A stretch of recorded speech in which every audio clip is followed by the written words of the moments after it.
साथियों, आपको युग परिवर्तन की पृष्ठभूमि और रूपरेखा,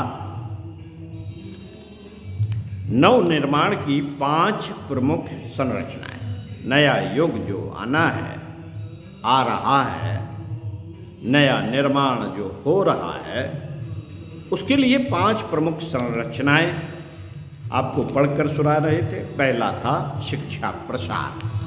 शिक्षा प्रसार में आगे पढ़कर बताते हैं आपको।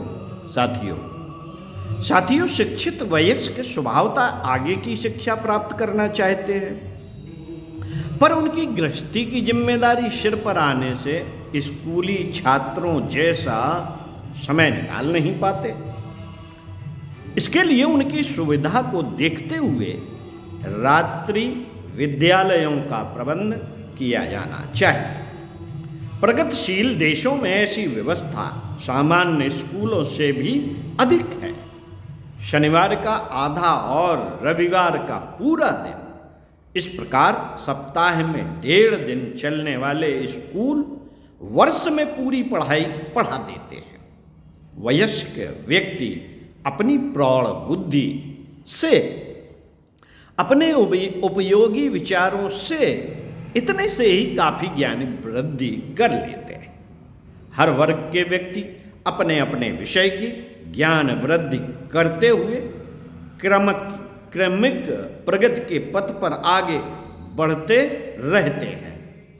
प्रतिदिन रात्रि को प्रायः 2 घंटे चलने वाली पाठशालाएं तो प्रौढ़ों को उतना ज्ञान दे देती हैं जितना कि सामान्य छात्रों को पूरे समय पढ़ने पर मिलता है। उपार्जन एवं गृह व्यवस्था का उत्तरदायित्व कंधे पर आ जाने के कारण किसी की शिक्षा अभिलाषा पूर्ण न रहने पाए, इसके लिए व्यापक प्रबंध किए जाने चाहिए। साक्षरता के लिए चलाई जाने वाली आरंभिक पाठशालाएं इसलिए निःशुल्क रखनी होती हैं कि उसमें पढ़ने वालों का उत्साह नहीं होता। यह कठिनाई शिक्षित छात्रों के सामने नहीं होती। वे विद्या का महत्व समझते हैं और बिना किसी कठिनाई के पढ़ाई की फीस प्रसन्नतापूर्वक देते हैं। अधिक निर्धनों को किसी प्रकार की छूट देना यह अपवाद है और मानवीय उदारता के साथ जुड़ने से पूरे भी होते रहते हैं। सामान्यतः उच्च स्तरीय प्रौढ़ शिक्षा फीस के आधार पर मजे से चल सकती है। आवश्यकता उसके उत्साहपूर्वक गठन की है। ऐसे ढांचे जहां भी खड़े कर दिए जाएंगे वहां प्रसन्नता पूर्वक चलने लगेंगे। साथियों, साक्षरता प्रसार की पाठ्य पुस्तकों में ऐसे विषय रखे जाएं जो जीवनोपयोगी भी हो, व्यक्ति और समाज की समस्याओं तथा समाधानों पर प्रकाश डालते हों। भाषा ज्ञान के लिए आखिर कुछ तो पढ़ना लिखना ही पड़ता है। इसमें यदि उपयोगी विषयों का भी समावेश बना रहे तो छात्रों को साक्षरता के साथ साथ सद्ज्ञान का दोहरा लाभ मिलता रह सकता है। मित्रों, स्कूली छात्रों के लिए रात्रि पाठशालाएं तथा छुट्टी के दिनों चलने वाले विशेष सत्र उनको स्कूली पढ़ाई में सहायता करने के अतिरिक्त महत्वपूर्ण विषयों की शिक्षा एवं व्यक्तित्व विकास की प्रबल प्रेरणाएं देते रह सकते हैं। इस प्रकार की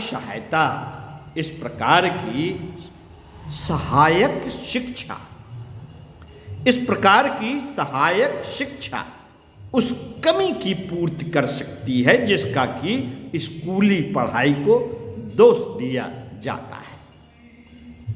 ओम शांति। शिक्षा प्रसार की आवश्यकता। दूसरी महत्वपूर्ण विषय है कुटीर उद्योग। मित्रों, अपना देश छोटे छोटे देहातों में बिखरा हुआ है, निर्धन तथा शिक्षित भी है। खेती पर अधिकांश लोग गुजारा करते हैं।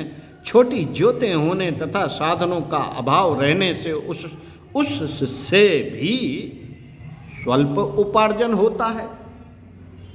मजूरी भी प्रायः कृषि कार्य की ही मिलती है।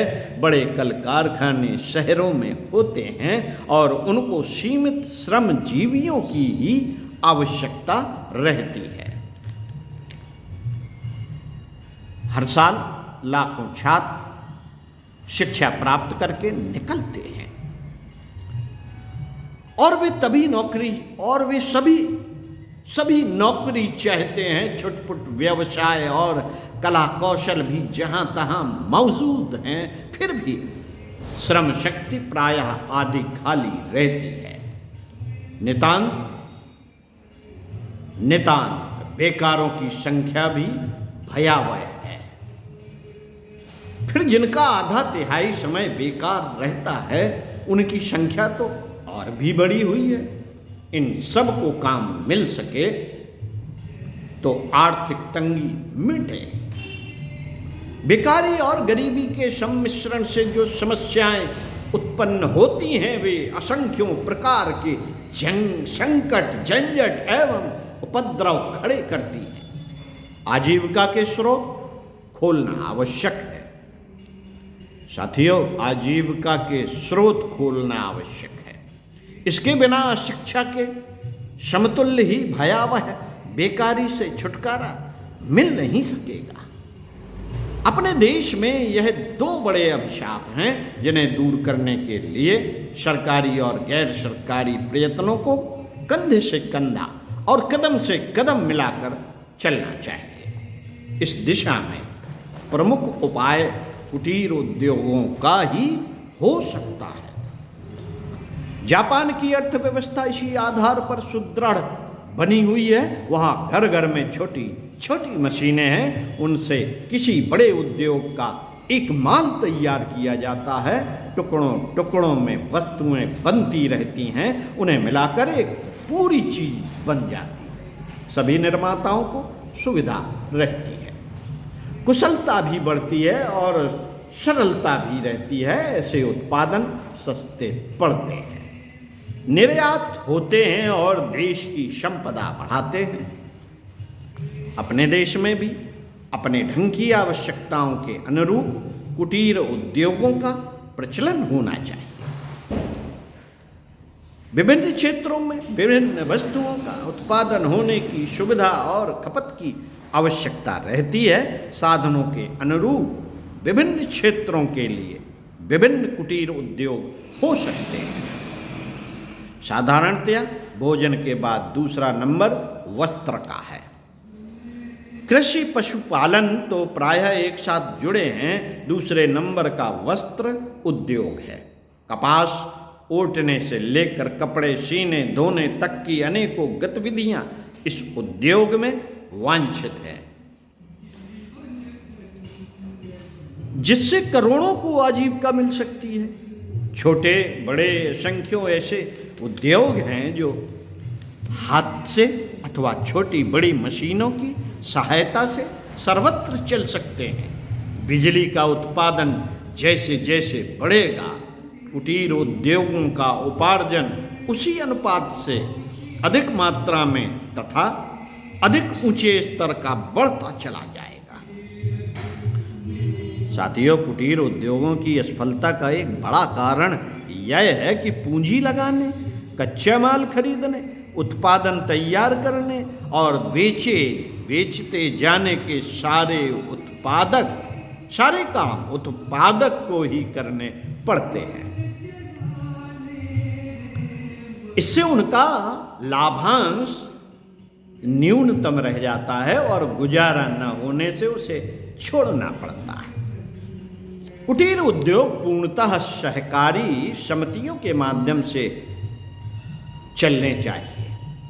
पूंजी लगाने, कच्चा माल देने और तैयार को खरीदने का कार्य वे ही करें। उत्पादक निश्चिंत होकर अपने काम में लगा रहे थोक में कच्चा माल खरीदने और उपयुक्त मंडी में बेचने की व्यवस्था बनने पर ही कुटीर उद्योग पनप सकते हैं। कारीगरों को अधिक उत्तम उत्पादन की शिक्षा, यंत्रों को सुलभ कराना, टूट फूट की मरम्मत जैसे साधन आदि मिलते रहें तभी कुटीर उद्योग पनपेंगे। जन जन में स्वतंत्रता आंदोलन जैसी भावना का पुनर्जीवन अब इस प्रकार किया जाना चाहिए कि कुटीर उद्योगों के उत्पादन का उपयोग देशभक्ति जैसा आदर्शवादी एवं सराहनीय कदम माना जाए। बड़ी मिलों का वही उत्पादन काम में तभी आए जो कुटीर उद्योगों से बना हुआ न मिलता हो। स्वदेशी आंदोलन जैसी इस भावना को जगाने का आलस्य छोड़कर श्रम संलग्न होने की इन दिनों अतीव आवश्यकता है। गरीबी और बेकारी की मुहिम से जूझने का यह मोर्चा पूरी तत्परता के साथ संभाला जाना चाहिए। इसके लिए स्थान स्थान पर सहयोग समितियां बने और उनका संचालन कुशल एवं ईमानदार लोगों के हाथों में बना रहे। बड़े मिलों का क्षेत्र बांट दिया जाए, नहीं तो कुटीर उद्योग इनकी प्रतिस्पर्धा में ठहर नहीं सकेंगे। ढेर उत्पादन ऐसे हैं जिन्हें कुटीर उद्योगों में नहीं बनाया जा सकता, उन्हें बड़े मिल बनाया करें। निर्यात करने के लिए वे चाहे जैसा माल बना सकें, पर देश की अधिकांश आवश्यकता छोटे छोटे उत्पादन घटक ही पूरी करते रहें। इस प्रकार शिक्षितों और अशिक्षितों में दिन पर दिन बढ़ने वाली बेकारी पर अंकुश किया जा सकेगा और आर्थिक प्रगति का एक सामर्थ्यवान आधार खड़ा हो सकेगा। इस उत्कर्ष में सरकार का प्रमुखापेक्षी होने के बजाय यही उचित है कि इस प्रयास को आगे बढ़ाने में लोक सेवा की भावना से कटिबद्ध हुआ जाए। आत्मीय भाइयों एवं बहनों, आत्मीय भाइयों एवं बहनों, माना कि यह औद्योगिक प्रक्रिया है और इसमें प्रत्यक्षतः कोई परोपकार परमार्थ जैसी बात नहीं दिखती, फिर भी इतना तो स्पष्ट है कि इससे व्यक्ति और समाज को सुखी समुन्नत होने की भावना मिलेगी और बेकारी से उत्पन्न होने वाली असंख्यों विकृतियों का निराकरण हो सकेगा। इस प्रक्रिया का प्रचलन और उसका ढांचा खड़ा करना तो सेवाभावी प्रतिभाओं के आगे बढ़कर उत्साह दिखाने से ही संभव हो सकता है। सेवाभावी प्रतिभा आगे बढ़कर अपना उत्साह दिखाएं इस कार्य में, तो ये संभव हो सकता है। आगे पढ़कर बताएंगे सहकारिता के बारे में। ओम शांति।